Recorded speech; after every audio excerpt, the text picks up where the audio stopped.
Sunday special chicken biryani. அதுக்கு பாஸ்மதி ரைஸை ஒரு 1/2 மணி நேரத்துக்கு முன்னாடியே ஊற வச்சிடணும். அதே மாதிரி தான் சிக்கனையும் ஒரு 1/2 மணி நேரத்துக்கு முன்னாடியே இஞ்சி பூண்டு பேஸ்ட்டு, தயிர், கரம் மசாலா, மிளகாத்தூள், உப்பு, தனியாத்தூள் சேர்த்து ஊற வச்சிடணும். அதுக்கப்புறம் ஒரு கடாயில் ஆயிலும் டால்டாவும் சேர்த்து அது நல்லா சூடு ஏறினதுக்கப்புறம் ஸ்பைசஸ் எல்லாம் சேர்த்துக்கணும். ஸ்பைசஸ் எல்லாம் நல்லா பொரிஞ்சதுக்கப்புறம் வெங்காயம், பச்சை மிளகா, புதினா, அதுக்கப்புறமா தக்காளி சேர்த்துட்டு இதெல்லாம் நல்லா வதங்குறதுக்காக உப்பு சேர்த்துடணும். இதெல்லாம் நல்லா வதங்கினதுக்கப்புறம் நம்ம மேக்னேட் பண்ணி வச்சோம் பார்த்திங்களா, அந்த சிக்கனை சேர்த்து நல்லா ஒரு வாட்டி கிண்டி விட்டுக்க வேண்டியது தான். அதுக்கப்புறம் இதில் தயிர் இன்னும் கொஞ்சம் சேர்த்துக்கணும்.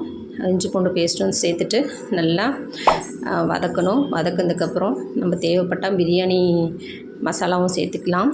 இதில் வந்து சிக்கன் வந்து ஒரு 1/2 ஆயில் நல்லா வெந்துடணும். வெந்ததுக்கப்புறம் தண்ணி சூடேற்றி தான் ஊற்றுவேன் நான் எப்பயுமே.